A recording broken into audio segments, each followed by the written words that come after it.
what will you do as a representative for citizens to ensure state workers are treated fairly during contract negotiations?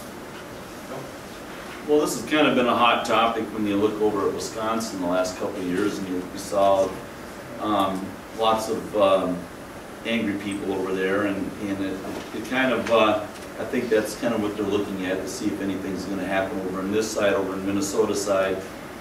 Throughout the last 20 years, I belonged to 20 different unions, working for the different high schools that I taught at, and working for the 3 different universities that I worked at. And even prior to that, I even did a Cliff Clavin thing for 4.5 years, where I hauled mail, and I belonged to a couple of unions there as well. So I've been involved with unions and rights and workers' rights throughout most of my entire working career. And I think when we're talking about state workers, we want to make sure that, you know, they don't have to go backwards. But on the other hand, one of my fishing buddies, he works for the State Highway Department, and a couple of years ago we didn't have any snow. I said, "So what'd you do today?" He goes, "Well, the same thing we did yesterday." And I said, "Well, what was that?" And he said, "Well, we got tired of sleeping in there, so we figured we had to do something." So the last few days, what they did, in the morning they would take the snow plows off the trucks, and then they'd have lunch, and in the afternoons they put the snow plows back on the trucks again, just so they had something to do. And and so, I don't want to pick on that particular department, because we know how bad it is when we need the snow plows out there. The Halloween blizzard of '91, when several people thought we weren't going to have that much snow, so they pulled the snow plows off, and then we ended up getting it frozen on the roads. If anybody tried driving out past my place out there, and there was like that much snow and ice that froze in the roads, and we had to bounce through that until about February. So I want to make sure that our state workers, whatever position they're in, do not go backwards, but I also want to make sure that they're held accountable, so that we're not paying them just to put snow plows off and on just because they have nothing to do that week or that month or whatever. So it's kind of a double-edged thing there, but as long as they can prove that what they're doing is cost effective, I'll support the state workers, and then they go through any negotiations as possible. Thank you. Tim, to you next. What will you do as a representative for citizens to ensure that state workers are treated fairly during contract negotiations? Well, the first thing that needs to be done, and I believe that this is done on a regular basis, is you have to make sure that our state employees are being paid a competitive wage with what the private sector is making. It shouldn't be a lot more, it shouldn't be less. It should be competitive with what the private sector is making. That needs to be the basis of the negotiations that happen between the governor and the unions for the state employees. And then once that happens, then the governor is hopefully negotiating in good faith, as the unions are. And when they come up with an agreement, and if it falls within that parameter, that it's fair and equitable compared to what the private sector is making, then I'll support that. And when I was there, Governor Plenty, the governor from the other party, he did the negotiating, and when they sent it to us, we felt it was fair, and we signed off on it. And so I guess that's how I will do it. I support the employees' right to organize.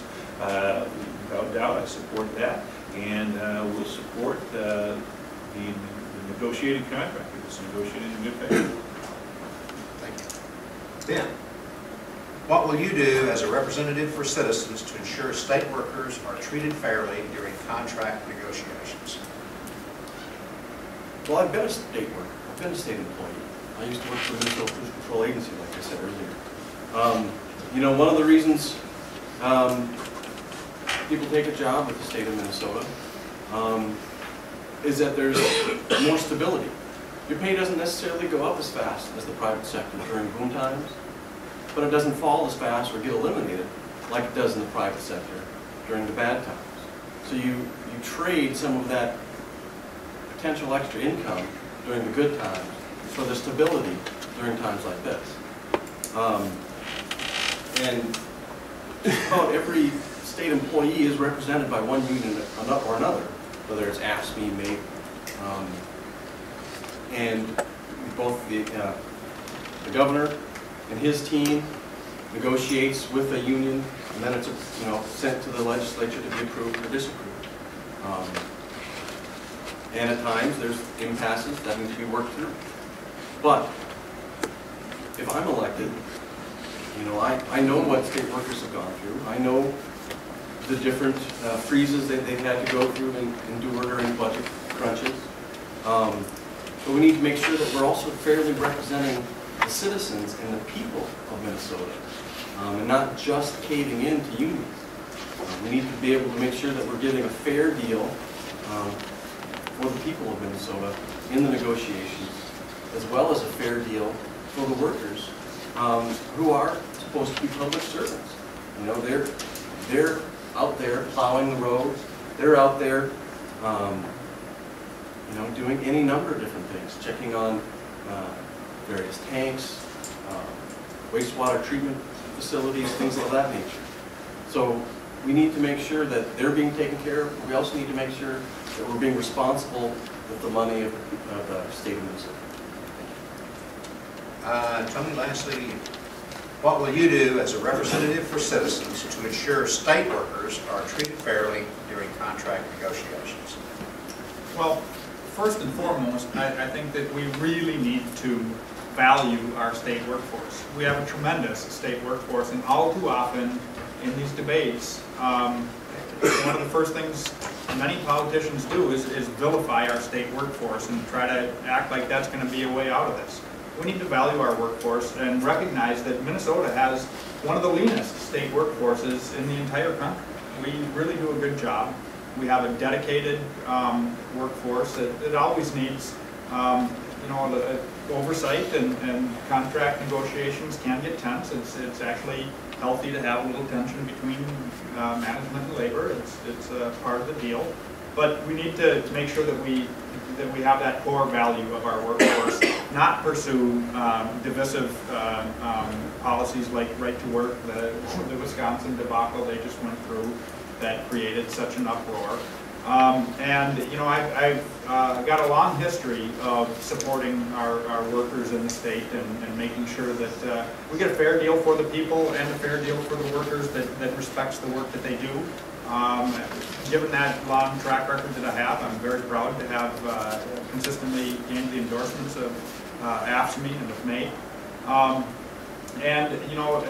Tim mentioned one of the other things that we do is then when the administration and the unions negotiate terms as a legislator, we should, if they're fair, approve those contracts.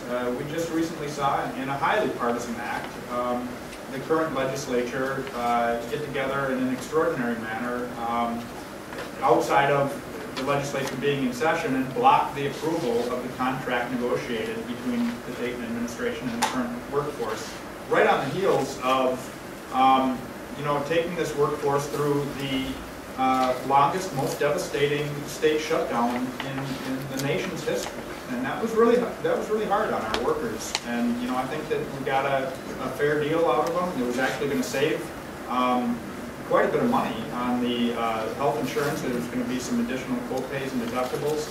That savings won't be able to be realized until the legislature reconvenes and tries to approve that contract. And so I'm looking forward to that time. And it's one of the first things that we'll do is approve the contract already negotiated.